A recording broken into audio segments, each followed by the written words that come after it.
So hey guys, welcome back to my channel. और आज हम कुछ ऐसे जीके देखने वाले हैं जो अभी तक के गवर्नमेंट एग्ज़ाम में पूछे जा चुके हैं। यानी मैंने ऐसे टॉप 30 क्वेश्चन पकड़े हैं, वो भी मोस्ट इम्पॉर्टेंट जो पेपर में आ चुके हैं। सो ये क्वेश्चन रिपीट हो सकते हैं अगले भी कोई भी गवर्नमेंट एग्ज़ाम में। सो ये जीके है क्योंकि जीके हर एग्ज़ाम में पूछे जाते हैं। तो आज हम ऐसे ही टॉप 30 क्वेश्चंस देखने वाले हैं, उनके आंसर्स देखने वाले हैं, ताकि अगर ये क्वेश्चंस पेपर में आए, क्योंकि ज़्यादा चांस है रिपीट होने के, सो हम उसका सही आंसर दे सके। सो गाइज़, अगर आप चैनल पर नए होंगे तो इसे सब्सक्राइब करना न भूलें और बेल आइकन को दबा दें, ताकि मैं ऐसे ही काम के वीडियोस आपके लिए लाता रहूं और आपकी पेपर की तैयारी मैं करवाता रहूं। सो गाइज़, शुरू करते हैं हमारा आज का ये वीडियो। सो सबसे पहला हमारा प्रश्न है, क्षेत्रफल के अनुसार विश्व का सबसे बड़ा द्वीप कौन सा है। इंपॉर्टेंट प्रश्न है, ये प्रश्न पूछा गया था रेलवे के एग्जाम में। सो इसे नोट डाउन कर ले, ये रिपीट हो सकता है। सो इसका जो राइट आंसर है वो है ए, ग्रीनलैंड। ग्रीनलैंड जो है वो क्षेत्रफल के अनुसार विश्व का सबसे बड़ा द्वीप है। द्वीप यानी द्वीप उसे कहते हैं जो एक टापू जैसा होता है और उसके चारों ओर से समुद्र यानी चारों ओर से पानी घिरा हुआ होता है, उसे हम द्वीप कहते हैं। तो सबसे बड़ा द्वीप जो है वो है ग्रीनलैंड। इंपॉर्टेंट है, याद रखिए। अगला क्वेश्चन है, शेक्सपियर ऑफ इंडियन के रूप में किसे जाना जाता है। इंपॉर्टेंट प्रश्न है, ये एसएससी और यूपी पुलिस के एग्जाम में आ चुका है। सो इसका जो राइट आंसर हो जाएगा वो है ऑप्शन डी, कालिदास। कालिदास को शेक्सपियर ऑफ इंडिया के रूप से भी जाना जाता है। सो इम्पोर्टेंट प्रश्न है, इसे याद में रख ले। अगला सवाल है, गदर पार्टी का नेता कौन था। इम्पोर्टेंट प्रश्न है, ये याद में रखें। ये प्रश्न पूछा जा चुका है नगर पालिका के पेपर में। तो इसका जो राइट आंसर हो जाएगा वो है बी, लाला हरदयाल। लाला हरदयाल जो था वो गदर पार्टी के नेता थे। लाला हरदयाल, इंपॉर्टेंट है, लाला हरदयाल गदर पार्टी। अगला सवाल है, पूना एक्ट किसके मध्य हुआ था। मोस्ट इंपॉर्टेंट प्रश्न है, ये यूपीएससी के पेपर में और जो यूपी पुलिस का एग्जाम होता है उसमें 2 बार ये क्वेश्चन पूछा जा चुका है। सो इसका जो राइट आंसर हो जाएगा वो है डी, अंबेडकर और गांधी। अंबेडकर और गांधी के बीच में पूना एक्ट समझौता हुआ था। इंपॉर्टेंट प्रश्न है ये, पूना एक्ट समझौता हुआ था अंबेडकर और गांधी के बीच में।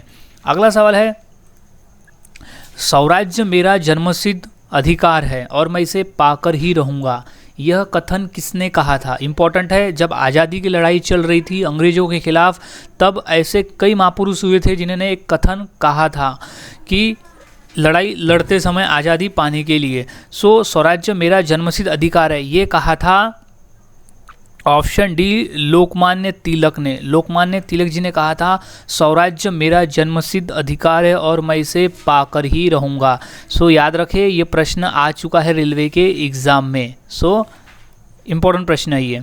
अगला सवाल है, जन गण मन कब और कहाँ पर सर्वप्रथम गाया गया था। इंपॉर्टेंट प्रश्न है, जो हमारा राष्ट्रगान है जिसकी शुरुआत होती है जन गण मन से, वो पहली बार कब और कहाँ गाया गया था। इंपॉर्टेंट प्रश्न है, ये प्रश्न एसएससी में 2 बार पूछा जा चुका है। सो इसका जो सही जवाब हो जाएगा वो है ऑप्शन डी, 1911 कलकत्ता में। 1911 यानी सन 1911 और कलकत्ता शहर में पहली बार गाया गया था जन गण मन।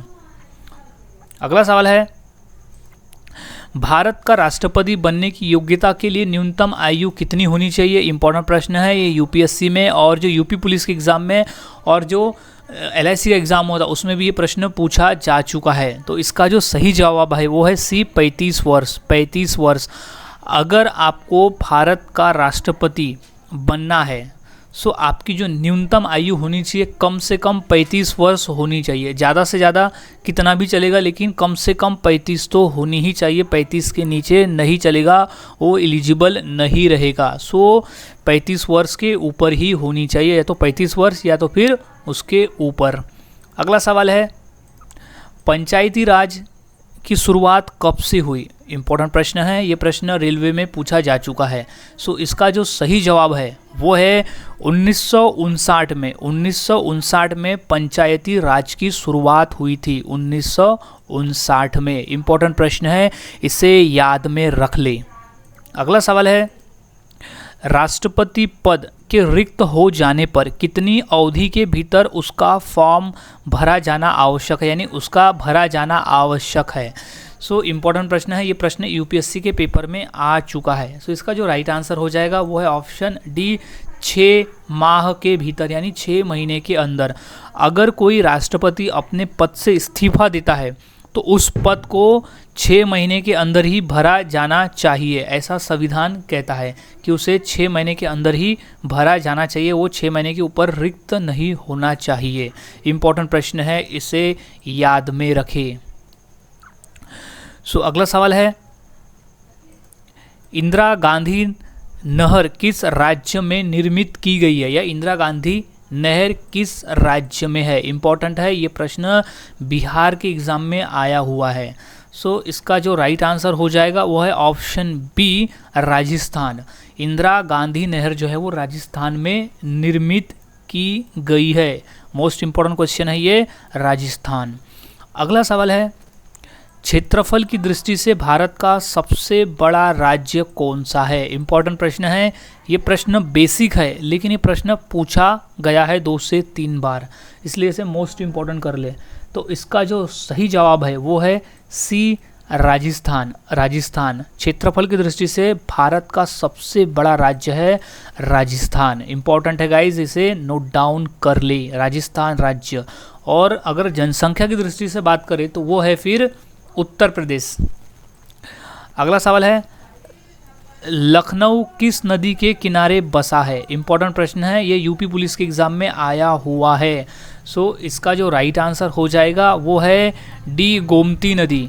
गोमती नदी, लखनऊ गोमती नदी के किनारे बसा हुआ है।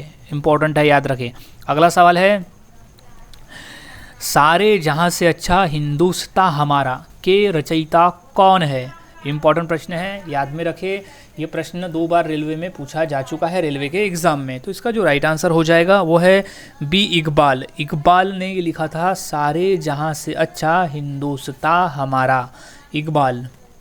अगला सवाल है, किस राज्य में हीराकुंड बांध स्थित है। मोस्ट इम्पॉर्टेंट प्रश्न है ये कि हीराकुंड बांध किस राज्य में स्थित है। गाइस ये मोस्ट इम्पॉर्टेंट प्रश्न है। ये प्रश्न 2 बार रेलवे में, 1 बार एसएससी में, और जो पेपर हुए थे बिहार में उसके भी पेपर में ये प्रश्न आ चुका है। सो इसका जो राइट आंसर है वो है बी, उड़ीसा। उड़ीसा, हीराकुंड बांध जो है वो उड़ीसा राज्य में स्थित है, जो सबसे बड़ा बांध है भारत का। सो उड़ीसा राज्य राइट आंसर। अगला सवाल है, आगरा नगर की स्थापना किसने की। इम्पोर्टेंट प्रश्न है ये। तो इसका जो सही जवाब है वो है ऑप्शन ए, सिकंदर लोधी। सिकंदर लोधी ने आगरा नगर की स्थापना की है। मोस्ट इम्पॉर्टेंट प्रश्न है, इसे नोट डाउन कर ले, ये प्रश्न पेपर में पूछा जा चुका है। अगला सवाल है, पंचतंत्र किसने लिखा। इम्पॉर्टेंट है ये, पंचतंत्र किसने लिखा, ये आया था यूपी पुलिस के एग्जाम में। इसका जो सही जवाब है वो है ऑप्शन डी, विष्णु शर्मा। विष्णु शर्मा, पंचतंत्र जो लिखा है वो है विष्णु शर्मा ने, पंचतंत्र।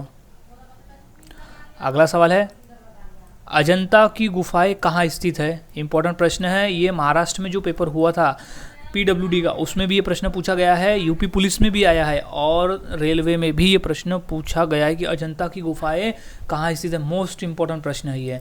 तो इसका जो राइट आंसर हो जाएगा वो है डी, महाराष्ट्र। महाराष्ट्र राज्य में अजंता की गुफाएं महाराष्ट्र राज्य में है।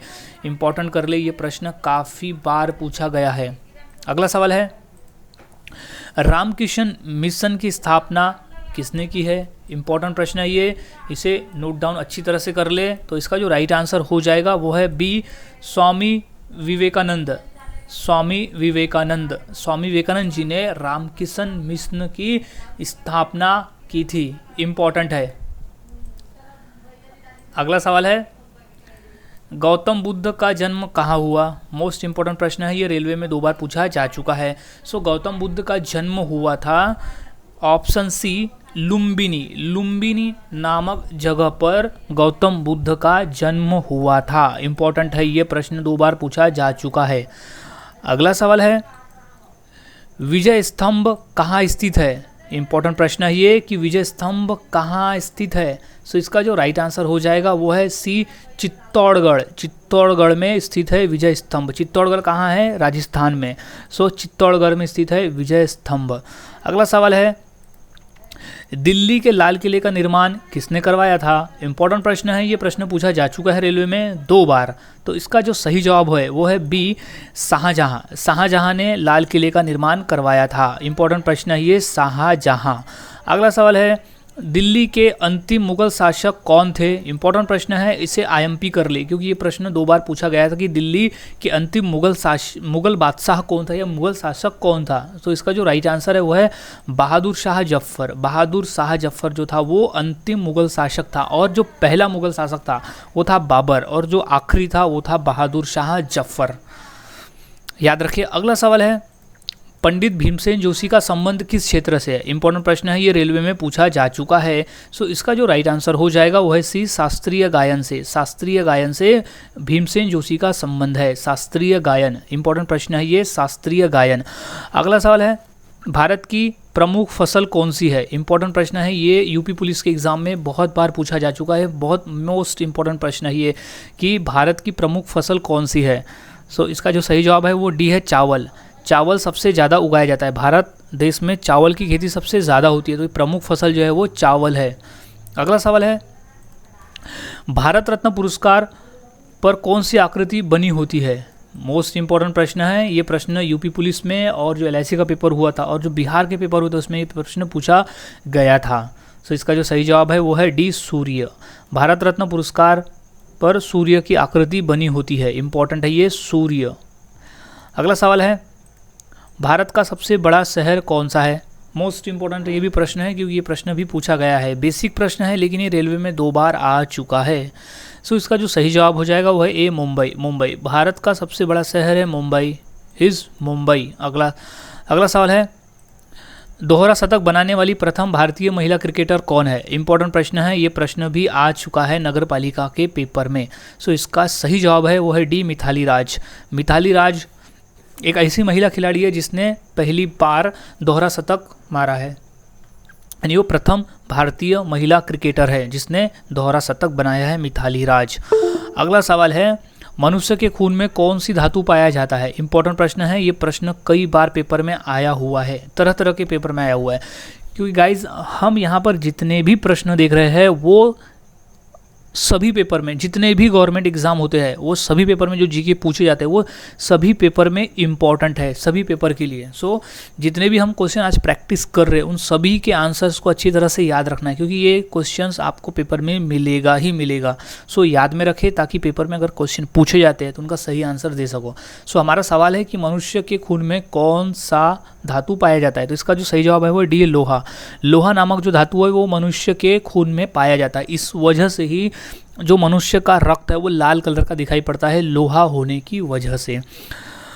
अगला सवाल है, भारत के किस शहर को पिंक सिटी के नाम से भी जाना जाता है? इंपॉर्टेंट प्रश्न है, ये प्रश्न राजस्थान में होने वाले पेपर में भी पूछे गए हैं और यूपी पुलिस में भी आया है और रेलवे में भी ये प्रश्न पूछा जा चुका है। सो इसका जो सही जवाब है वो है डी, जयपुर। जयपुर शहर को पिंक सिटी भी कहा जाता है, यानी गुलाबी शहर, पिंक सिटी जयपुर। अगला सवाल है, राष्ट्रीय ध्वज तिरंगे के चक्र में कितनी तीलियां होती है? इंपॉर्टेंट प्रश्न है, ये प्रश्न 2 बार पूछा गया है। सो इसका जो राइट आंसर है वो है ऑप्शन सी, 24। राष्ट्रीय ध्वज तिरंगे में 24 चक्र होते हैं, 24 चक्र होते हैं। सो गाइज आज हमने ऐसे टॉप 30 क्वेश्चन देखे, इम्पॉर्टेंट से भी इम्पॉर्टेंट जो पेपर में पूछे गए हैं। सो और भी ये पेपर में रिपीट हो सकते हैं, तो सभी क्वेश्चंस के आंसर अच्छी तरह से याद में रख ले।